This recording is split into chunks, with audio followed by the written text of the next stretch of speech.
Assalamualaikum warahmatullahi wabarakatuh.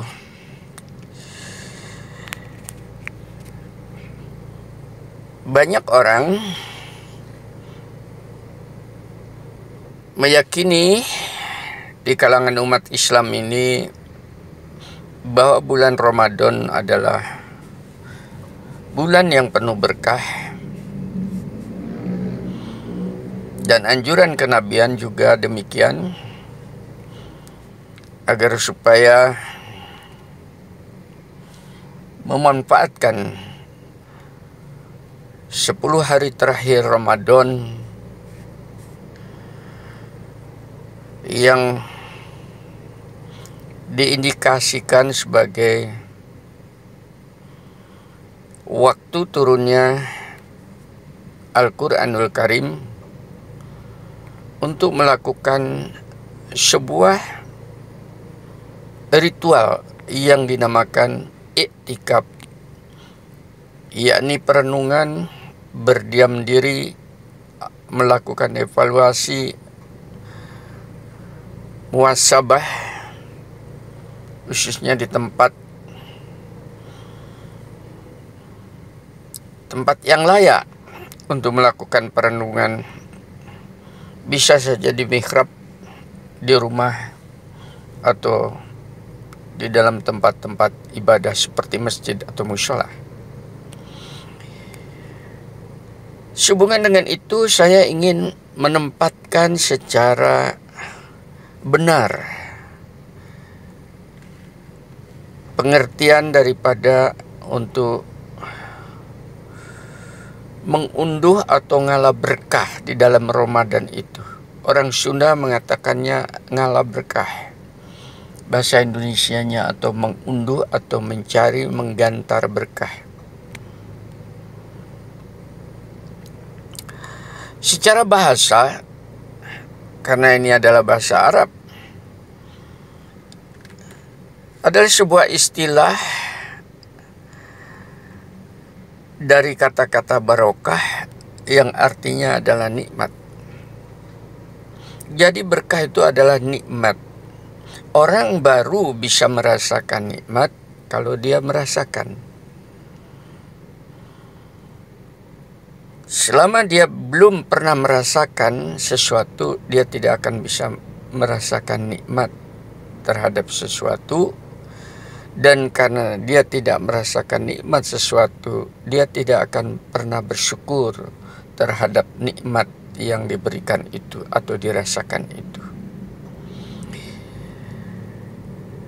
Dari Kamus Besar Bahasa Indonesia, pengertian berkah adalah kurnia Tuhan, pemberian Tuhan, yang dengan pemberian itu akan mendatangkan kebaikan kepada yang bersangkutan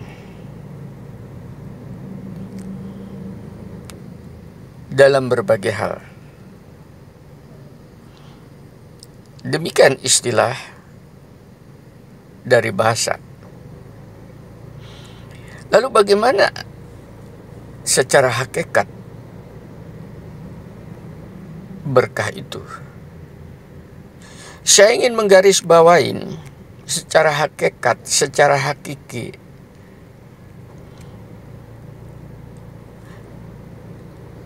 berkah itu pada dasarnya sudah ada bersamaan dengan keberadaan manusia itu sendiri. Dengan kata lain, siapapun orangnya, di sini tidak berbicara tentang agama, kepercayaan, bangsa, bahasa, tidak. Namanya manusia. Sesungguhnya telah diberi berkah oleh Allah itu sendiri, yang bentuknya ada yang tampak atau dohir, dan ada yang batin. Agar supaya pendengar yang budiman menjadi jelas, bahwa kita itu manusia sudah dikasih berkah oleh Allah, hanya tinggal mengunduhnya. Pengertian mengunduh itu laksana buah-buahan yang sudah berkentayutan di atas dahan atau pohon itu, rantang di ranting-ranting atau di cabang-cabang pohon itu tadi sudah masak, hanya tinggal digantar, tinggal diunduh, tinggal diturunkan, diambil atau tidak, itu tergantung Anda. Seperti itulah perumpamaan berkah itu. Artinya buah yang sudah matang. Orang Sunda mengatakan ngalah mengambil keberkahan itu. Maka contoh-contoh yang dohir artinya dapat dilihat oleh siapapun juga. Yang dinamakan berkah adalah semua bentuk fasilitas hidup, kehidupan bagi manusia itu sendiri. Isi alam raya ini adalah berkah.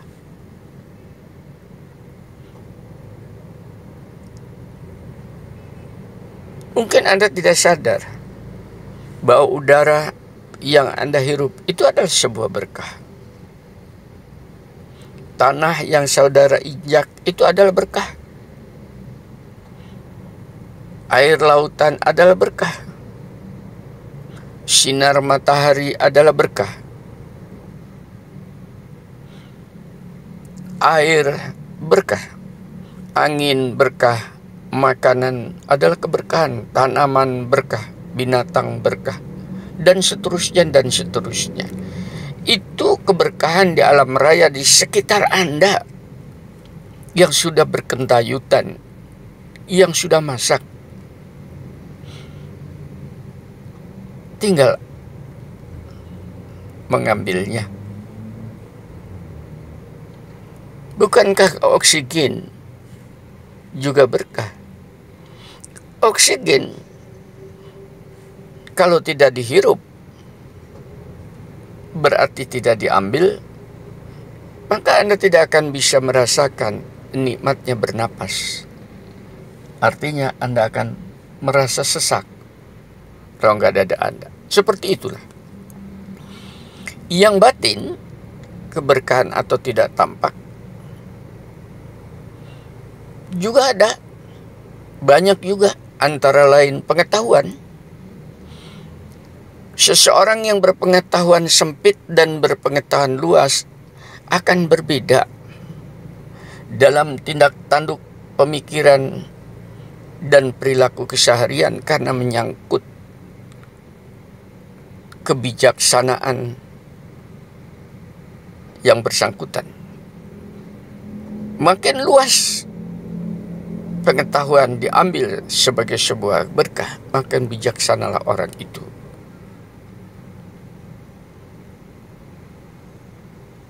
Rohani adalah sebuah berkah. Karena derangan rohani itulah kita bisa hidup. Batin adalah sebuah berkah. Karena batin itu memiliki rasa etika moral. Di sana letaknya. Ide adalah sebuah berkah. Orang yang beride banyak, tentu dia akan kreatif. Tidak sempit pikir. Hawa nafsu adalah sebuah berkah. Tidak nampak. Tanpa hawa nafsu kita tidak akan mau makan. Tanpa hawa nafsu kita tidak akan bisa mau melakukan hubungan seksualis. Tanpa hawa nafsu kita tidak akan bisa melindungi diri kita sendiri oleh kedoliman orang lain, dan seterusnya. Dan keberkahan yang sifatnya batin juga karena tidak nampak adalah kita dikenal oleh Tuhan itu sendiri. Tuhan sendiri mengenalkan dirinya kepada kita, agar supaya kita menjadi kenal. Dengan kenal Tuhan itulah keberkahannya kita akan semakin cinta, rindu, dan kita akan semakin penuh harap terhadap pertolongannya. Itulah contoh-contoh keberkahan yang dohir dan batin yang harusnya Anda adopsi, harusnya Anda pahamin. Jadi tidak ada berkah-berkah lain kecuali yang saya sebutkan itu. Ada yang nampak dan ada yang tidak nampak. Itulah bentuk-bentuk berkah.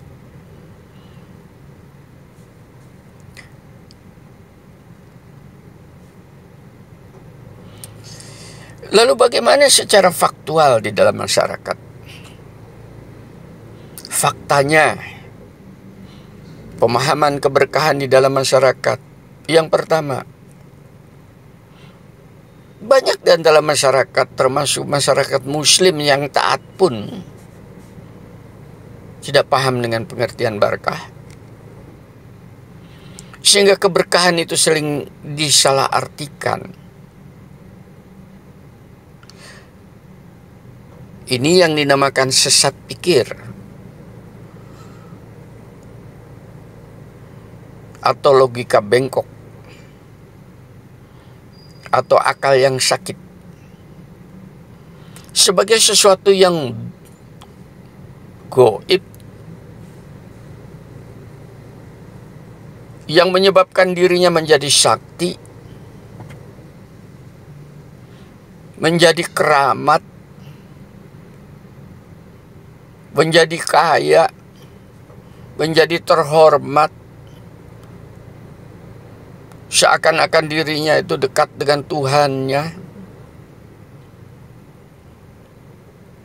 dan dirinya itu menjadi selamat dari segala peristiwa.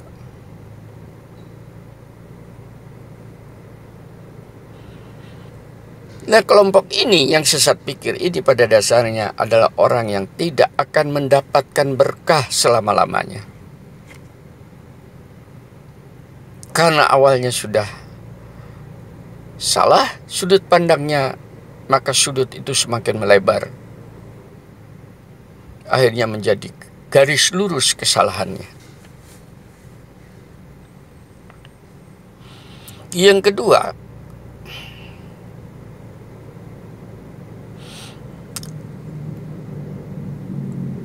ada kelompok masyarakat termasuk minoritas sebetulnya ini paham apa yang dinamakan berkah itu. Oleh karena itu,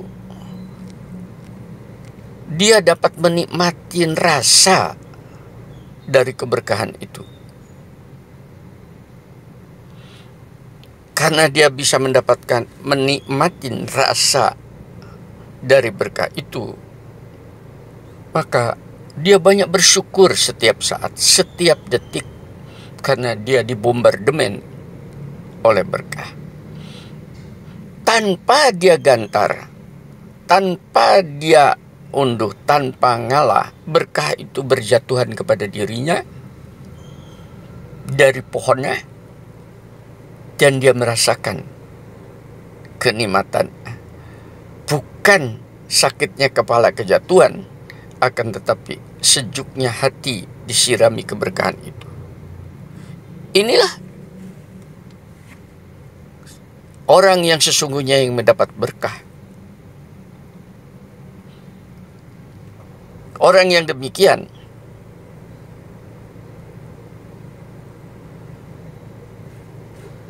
adalah orang-orang yang paham makna hidup sesungguhnya ini. Berikutnya, bagaimana secara teknik agar supaya seseorang itu bisa mendapatkan berkah? Teknik mengunduhnya itu bagaimana? Bagi mereka yang selama ini belum tahu apa itu berkah.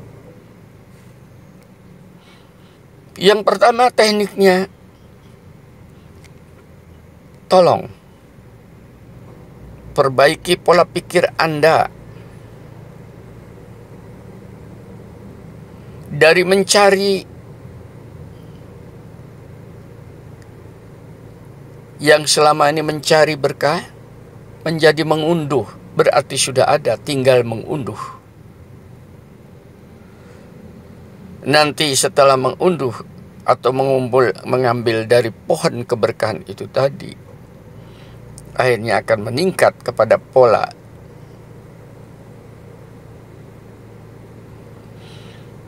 menerima berkah itu. Yang kedua, tolong Anda perbaiki pola hati Anda, sanubari Anda. Dari Anda tidak suka memperhatikan terhadap pohon-pohon keberkahan itu tadi, menjadi suka memperhatikan, kemudian Anda merasakan dan Anda menikmatinya. Insya Allah langkah kedua ini akan meningkat kepada langkah ketiga, yaitu Anda diperkenankan untuk memperbaiki pola rasa. Kalau tadi pola hati, sekarang pola rasa. Dari sekedar menikmatin, sekarang Anda tahu lezatnya daripada berkah itu dengan berbagai jenis bentuknya. Karena Anda menikmatin, maka Anda akan menjadi orang yang bersyukur. Ya, itu yang dinamakan pola rasa bersyukur.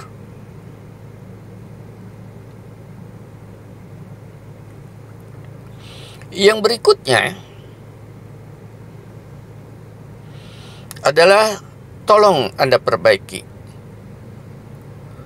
pola nafsu untuk mencari berkah, menggantar berkah, atau ngalap berkah. Menjadi penyerahan total atas keberkahan yang diberikan oleh Tuhannya, tentunya dengan melalui sebuah harapan. Orang mengatakan permohonan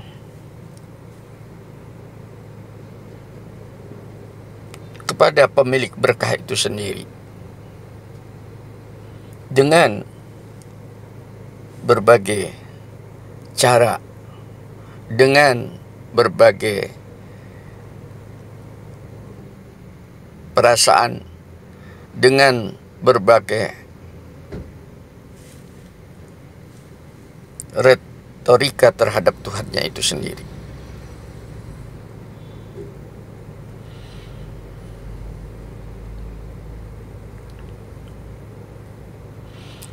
Nah, itu langkah-langkah teknis yang bisa Anda lakukan. Di dalam masyarakat sering sekali terjadi kesalahan fatal untuk ngalah berkah ini. Ada yang ke kuburan para wali. Itu Anda lihat ada rombongan-rombongan wisata rohani, katanya dari satu wali ke wali. Kalau di tanah Jawa ini Wali Songo, tujuannya hanya satu, untuk mendapatkan keberkahan para wali itu, karena dianggapnya menjadi orang pilihan Tuhan, dekat dengan Tuhan, meminta di kuburan para wali itu agar mereka mendapatkan keberkahan dan syafaat daripada wali itu. Ini kesalahan fatal. Karena para wali yang ada di dalam kuburan itu sudah tidak bisa membantu apa-apa, termasuk syafaat. Termasuk para nabi tidak bisa membantu apa-apa. sehingga sudah tidak ada berkahnya mereka yang sudah ada di dalam kubur itu. Yang kedua, datangi orang-orang yang dianggap dekat dengan Tuhannya. Apa itu ulama? Apa itu disebut dengan habib, tuan guru, kiai, ustadz, dan seterusnya, untuk mendapatkan kekaromahannya, karena dianggapnya mereka adalah orang-orang yang penuh kekeramatan.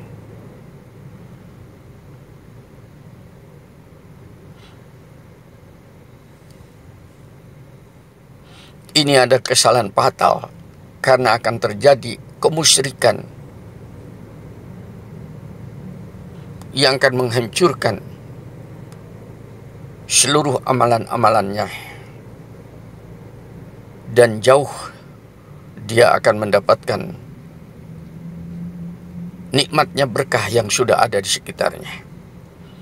Ketiga, ke tempat yang dianggap keramat, karomah,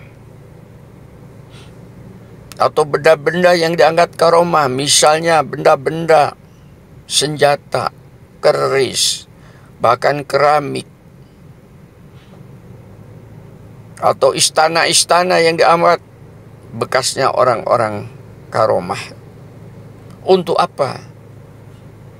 Diharapnya mendapatkan kesaktian, perlindungan dari benda-benda itu untuk kehidupannya. Ini penyesatan pikiran yang jauh dari kebenaran. Yang keempat,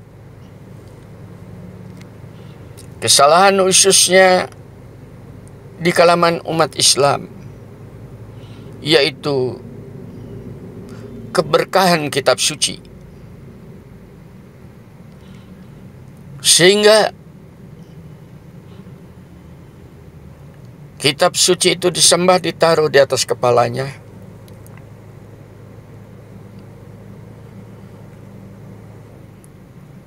atau dengan membungkuk-bungkuk diciumin Al-Quran itu.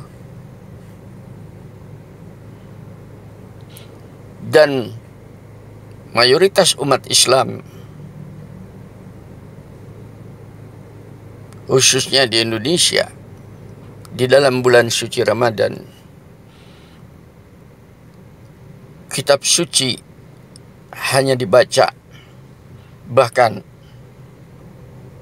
ada istilah khataman Quran. Dalam Ramadan supaya dapat keberkahan Al-Quran, maka dihatamkan.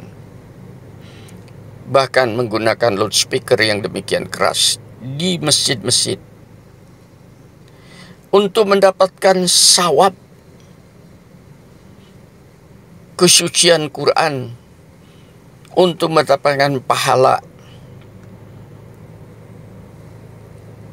Jadi berkahnya Al-Quran, kalau dia bisa menghatamkan, dia terberkahi oleh Al-Quran itu. Saya katakan, ini salah dan sesat. Akhirnya Al-Quran itu dikultuskan sebagai Tuhannya.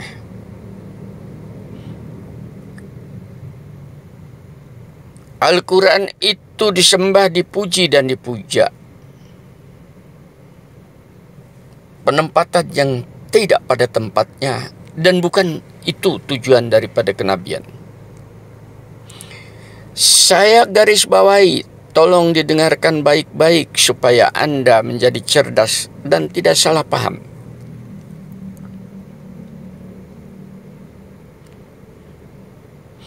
Membaca Al-Quran dipersilahkan, tidak ada orang yang melarang Anda membaca. Tapi kalau Anda mengatakan dengan membaca Anda mendapatkan keberkahan, itu keliru. Dengan membaca itu diharapkan Anda dapat pengetahuan, Anda pahamin, Anda ayati, Anda amalkan, itulah keberkahan Al-Quran. Kalau Al-Quran itu tidak Anda amalkan isinya, sekalipun Anda hatam setiap hari, Anda tidak akan mendapatkan berkah apa-apa dari Al-Quran itu. Bukan pada bacaannya keberkahan daripada Al-Quran, tapi pada kandungan isinya yang Anda amalkan. Itu namanya menggantar, mengunduh, ngalak, menurunkan isi Al-Quran itu menjadi perilaku Anda. Tolong didengarkan baik-baik, supaya kebodohan Anda tidak terlihat oleh umat lain, dan bau busuknya kemunafikan Anda di dalam mencari keberkahan itu tidak tercium oleh serangga. Mana contohnya keberkahan daripada Al-Quran itu tadi? Anda boleh lembari. Al-Quran melarang kita itu berdusta. Jangan kamu berdusta. Kalau Anda amalkan itu menjadi karakter Anda dalam keseharian, maka keberkahannya adalah Anda akan menjadi orang yang dipercaya oleh masyarakat. Itu berkahnya. Yang kedua, Al-Quran menganjurkan setiap masyarakat, individu siapapun, untuk berinfak, mengeluarkan sebagian daripada rezeki yang diberikan oleh Allah itu. Kalau Anda amalkan, maka keberkahannya dijamin oleh Allah. Anda akan menjadi orang berkecukupan. Karena apa yang Anda amalkan dalam bentuk infak itu akan dilipat gandakan, kata Allah. Itu jaminan.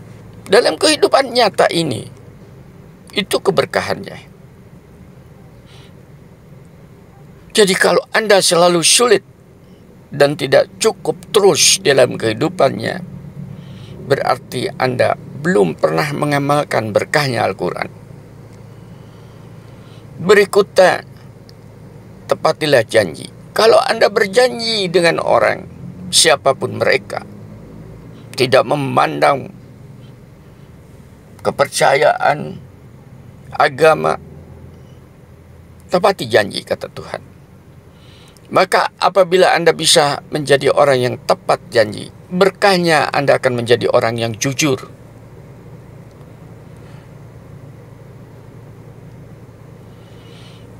Al-Quran menganjurkan bersilaturahimlah kamu.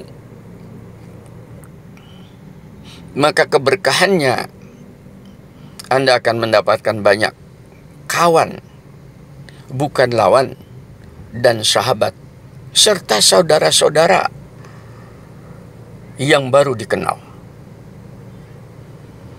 Anda diminta oleh Al-Quran untuk banyak beribadah.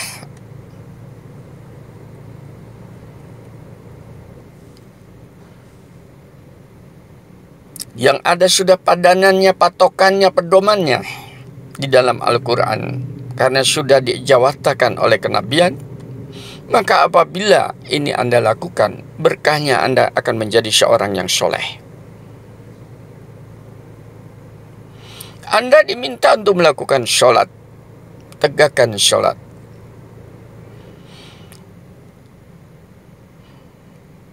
Maka ini sebetulnya sebuah karunia untuk Anda. Semua kemuliaan untuk Anda. Keberkahannya, Anda diperkenankan setiap saat untuk berdiskusi dengan Tuhannya. Alat berkomunikasi dengan ilahinya, supaya tidak terputus. Itu jaminan Tuhan. Anda disuruh bertebaran di atas muka bumi. Di Quran seperti itu. Bertebaranlah kamu di muka bumi. Lihat negeri-negeri lain, bangsa-bangsa lain, alam ciptaan Tuhan itu tadi. Berkahnya tidak ada lain, Anda akan berpengetahuan luas. Makan minumlah yang halal dan thayyib. Perhatikanlah makananmu. Itu Quran. Maka keberkahannya untuk Anda adalah kesehatan jasmani Anda. Al-Quran membimbing Anda untuk banyak bertobat, beristighfar kepada Ilahi atas perilaku Anda setiap saat. Apalagi perilaku-perilaku yang buruk. Maka berkahnya adalah pengampunan dari Ilahi terhadap kesalahan yang dikenal dengan dosa itu, yang dengan pengampunan itu Anda tersucikan kembali. Al-Quran isinya mengandung anjuran, hormatilah kedua orang tuamu. Tidak bersuara keras terhadap mereka. Maka keberkahannya Anda tidak rasakan adalah Anda akan dikasih kemudahan di dalam menjalani kehidupan itu. Boleh itu buktikan. Orang yang sulit di dalam hidup kebanyakan adalah orang-orang yang menentang keras terhadap kedua orang tuanya. Orang tuanya itu tidak perlu Anda lihat beriman atau tidak. Selama itu kedua orang tua Anda, ibu bapak Anda, hormati mereka. Yang tidak boleh diikutin adalah keyakinan yang salah daripada mereka. Anda akan dikasih kemudahan hidup. Al-Quran meminta hendaknya kalian lembutkan suara kamu. Karena Allah tidak menyukai suara yang keras. Maka berkahnya Anda akan dikasih kelembutan hati. Menjadi orang yang mudah untuk menerima informasi kebenaran. Hendaknya kalian banyak bertafakur. Mengingat akan kemahabesaran Allah. Maka keberkahannya adalah Anda akan menjadi seorang yang cerdas, kreatif. Boleh dibuktikan.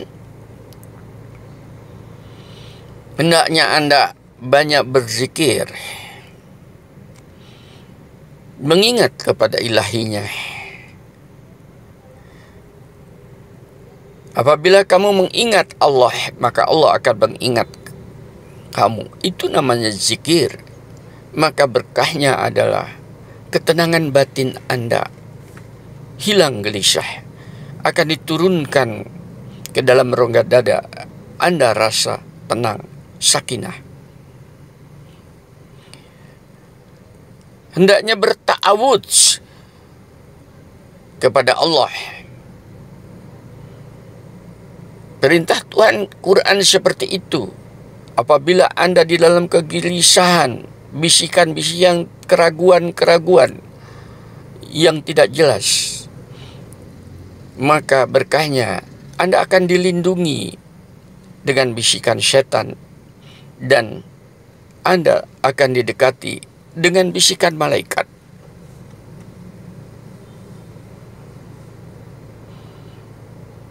Dan hal ini disampaikan oleh Quran itu sendiri. Wa qur rabbi a'udzubika min hamazatis syayatin. Kata Tuhan, ya Tuhanku, aku berlindung kepada Engkau dari bisikan-bisikan setan. Ini bukan hanya dibaca, tapi diamalkan. Insya Allah, bukan setannya lari, akan tetapi rongga dada Anda akan mantap. Tidak menjadi ragu-ragu untuk bertindak, berbuat. Bahkan di dalam ayat ke-98-nya, wa'udzubika rabbi ayadurun, Dan aku berlindung pula kepada Engkau ya Tuhanku. Agar mereka, setan-setan itu, tidak mendekati diriku. Itulah contoh-contoh teladan keberkahan kandungan Al-Quran. Maka dengan paparan yang saya sampaikan lewat YouTube yang sampai ke telinga Anda ini tadi, mudah-mudahan Anda bisa memperbaiki diri, bahwa berkah itu ada di sekitar Anda dan pada diri Anda sendiri. Maka rasakan itu, nikmatin, syukuri. Anda akan menjadi orang yang terberkah. Fabi ai ala irabbiku ma tukadziban. Keberkahan mana lagi yang Anda cari? Sekarang sudah saatnya keberkahan itu dirasakan dan dinikmatin dan syukuri. Mudah-mudahan Anda akan terus dibimbing dan Anda tidak akan kesusahan di dalam hidup. Karena seluruh kebutuhan Anda itu sudah tercukupi oleh Allah sebagai penanggung jawab, sebagai pencipta diri kita dan pemelihara diri kita. Walhamdulillahirabbil alamin. Assalamualaikum warahmatullahi wabarakatuh.